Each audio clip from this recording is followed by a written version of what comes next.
What's up guys, today we're here with our 2019 Mazda CX-5. We just turned 60,000 miles and the rear brake pads are due for replacement. So just to give you guys an idea, if you're around 60,000 miles, you might want to check those rear brake pads. The fronts are still on the original brake pads, so a bit unusual, the rear's wearing out faster on the CX-5.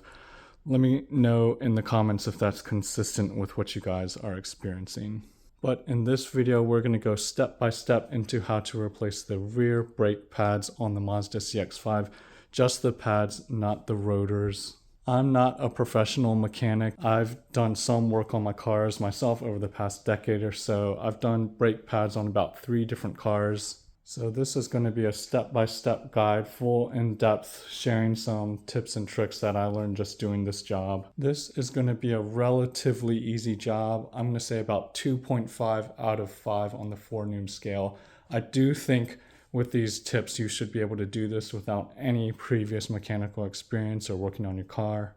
But you know, at 2.5 out of 5, I don't know if I'd necessarily recommend my mom go and take this job. So an independent mechanic quoted me just under $300 to replace the rear pads, not the rotors. I actually think that's a pretty fair price, but I just bought these brake pads for about $30 on Amazon. I think you could probably do this job with no experience in probably a few hours. Certainly faster if you're experienced, so it could be worth your time to go ahead and do this yourself.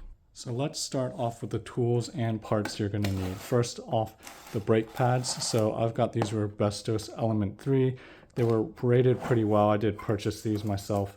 Here's the part number for the CX-5 rear brakes, 2nd generation, and these do come, the rear brake pads and the hardware. Next, you're going to need a socket wrench with a 14mm socket or a 14mm wrench, so that'll just be to remove the bolts on the caliper.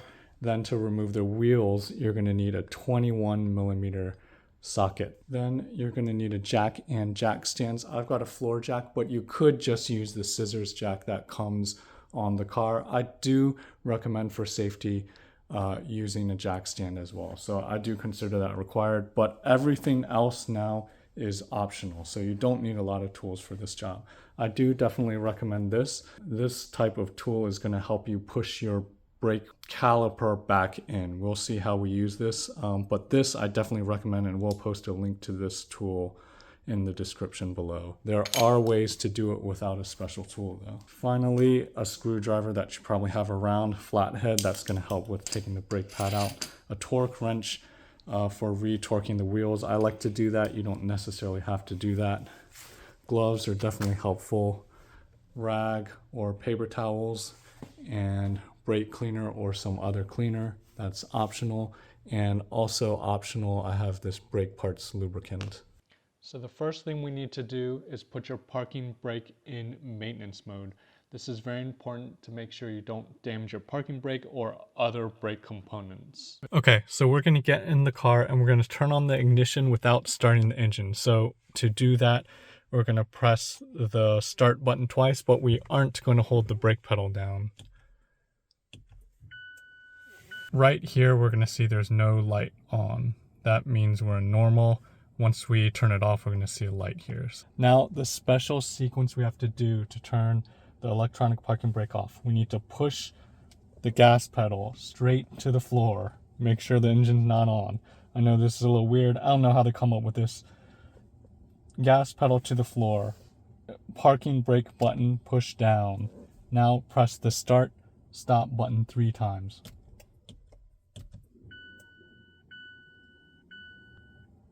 All right, and now we see that light. That means our electronic parking brake is disengaged. The next thing we need to do is jack up the rear of the car, get the rear wheel in the air so we can take it off. I won't go over all the details of how I did this in this video, but if you're interested, I can post another video on that. So post a comment below if you're interested. I'll let you guys know real quick. So I just put a block here behind the front wheel. I have a floor jack, and I'll show you guys where I jacked up the car. This is the all-wheel drive version. And that is the rear differential, and there's this part that sticks out. Online, a few people said a few different spots by the rear differential, but most people thought this was a safe spot. And if you have the front wheel drive version, you'll have some cross member in the same area that you can use to jack. Once you've jacked up from there, I just put my jack stands here, and this would be the side jack point where you'd put your scissors jack right there. All right, and another tip to remove the wheel, I loosen the lug nuts when it's still on the ground. So now I've just got to lightly spin these. Now I can just pull that wheel off. If you're OCD, now might be a good time to clean the inside of your wheel. I'm only a little bit, so here's how clean I got it in just about 2 minutes of wiping. All right, now let's get right to it. So there's two 14mm bolts that are holding this caliper on. The pads are right here and right here. And these are only torqued to about 20 foot-pounds, so they should be easy to release. And righty-tighty, lefty-loosey, so I should push this way.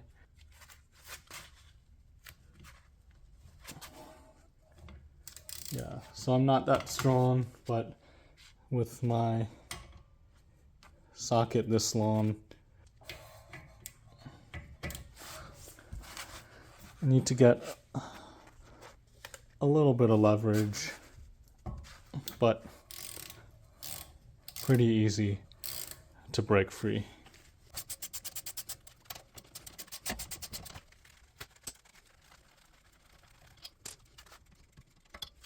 All right, now those two bolts are out, and this should just lift up this way and release. And we don't need to disconnect this or anything. And some people like to zip tie this thing up. I found here on the CX-5 it can just kind of rest up here out of the way, and I don't think we're at any risk of any issue. I do like to put it this way because it's going to help getting in here to put the new pad in. Alright, with that caliper off, our old pads should just slide off easily, but they are kind of held in place with these clamp thingies, these steel clamp thingies. So here your flathead screwdriver can help to just pry that out.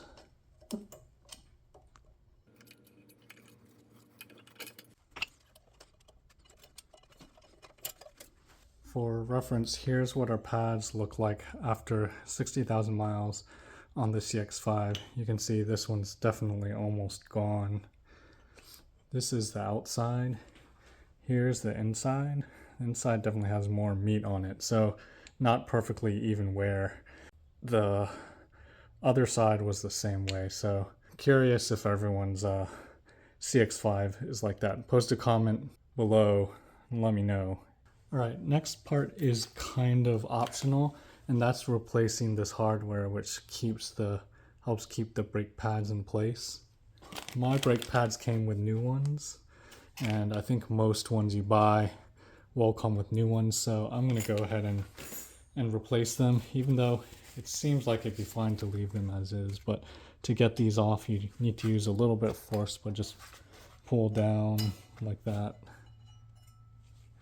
And this one just pull up. And here's our new ones. I don't think there's any one that goes on the top or bottom.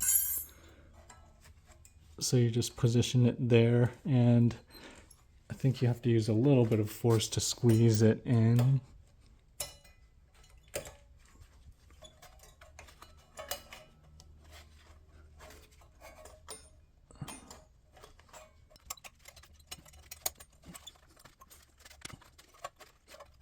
Alright, here's the pads I got, Rubestos Element 3, and here's the part number for the CX-5 rear. Link will be in the description below. Like I said, just about $30 on Amazon, so really good deal for these, and they come with the hardware. The hardware fit perfectly, and I did check it's the exact same shape of the OEM one, so I think no concern there. All right, hardest part of this job is kind of getting these brake pads clamped in place with this hardware. I already did this on the other side, so hopefully I have some tips for you guys. So basically, you have to use a little bit of manipulation. Don't be afraid to, bend or break these, but basically these are going to come in, and that's going to kind of clamp or hold this whole thing in place. So you've got to press the bottom in first, compress the spring that's already on that pad, and then squeeze that bottom in first, and then the top here you've got to squeeze, push this way to the left, and then get it under that.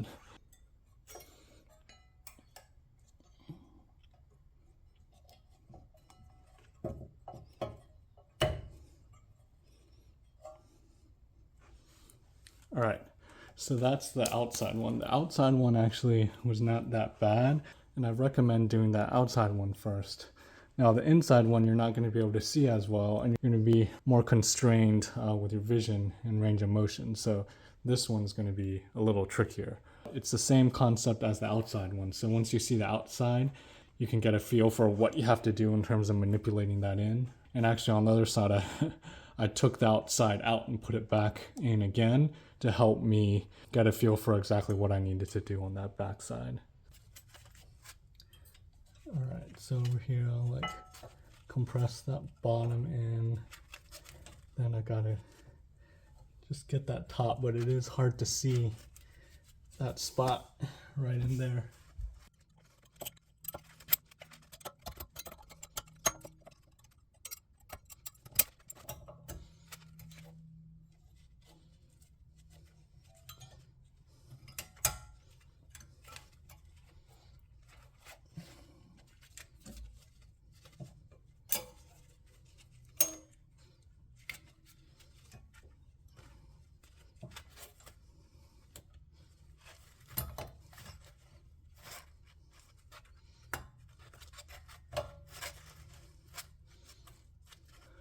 All right, there we go. Yeah, so I definitely thought that was a little tough, but basically I had to compress that bottom clip on the pad, push down and in this way to compress that clip, and then with the top I was just looking for this up here, this part, to slide that top into there, all the while having to go in this direction to also push this clip in. Otherwise I would get stuck right there. This piece was over here. I had to push that down. You might be able to use your finger to help a little bit there. All right, optional, I'm going to use a little of this brake parts lubricant.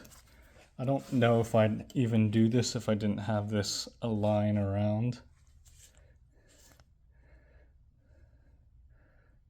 This stuff is really old, but I'm just going to dab a little bit on and then spread it out. I'm going to put it on the outside face of the brake pad here, and then I'm also going to spread just a little bit into where these bolts connect here.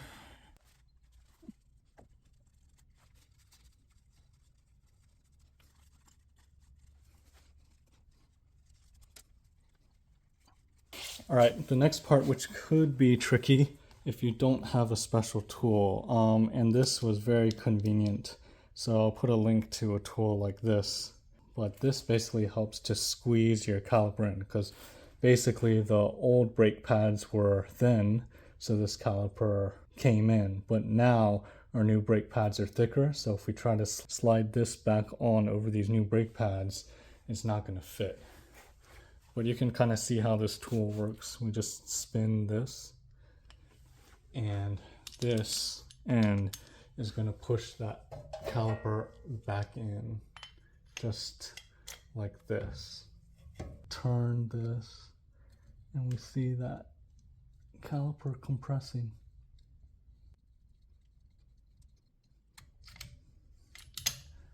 I just put it all the way until I felt pressure, and now I think it should just be able to slide in. Here's the angle I'm getting at it. So from the top, slide that down in, and then slide in the bottom. And then we'll further just need to manipulate it a little bit to line up the bolts. First. Make sure you can thread it on. See how that one's on? Second one's easier. And I'll put the exact torque specs for these two bolts below, but I think it was something like 17 to 22 foot-pounds. I'm actually just going to approximate it.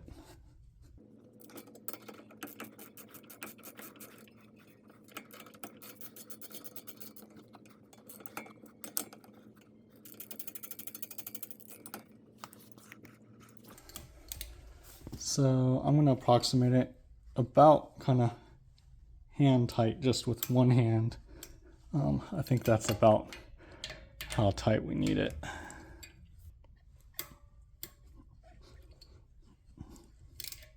Alright, it's just a little dusty but not too grimy, so I'm just going to use a quick detailer spray here and clean a little bit. I'm not going to use my brake parts cleaner. So one nice thing about doing our own work is while we're cleaning we can do a quick inspection. So some things to look out for here are our brake disc. It's not scored, it's totally smooth here still, so I think no need to replace this brake disc, although I'm sure a lot of shops would go ahead and have you spend several $100s replacing the discs or rotors with the pads. The bushings, so here's this suspension bushing here, look at that rubber, and then look at the inside rubber in there, still looks good. All the rubber boots, so this thing, the CV boot there, and the boot in there, no leaks or cracks, and the rubber, you know, still looks reasonably fresh there. All right, we're ready to put our wheel back on.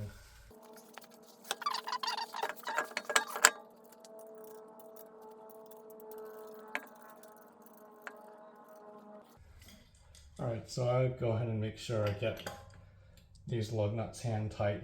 Basically, I twisted my hand like this, all 5 of them. Then I'll put the car back on the ground, turn the electronic parking brake back on, same procedure for that, and we're done. Hope this video helped you. If it did, give it a thumbs up, and I'll see you in the next video. Finally, don't forget to tighten your lug nuts once you've got the vehicle back on the ground. I do use a torque wrench for this. I'll put the exact torque specs in the description, but it should be right around 100 foot-pounds.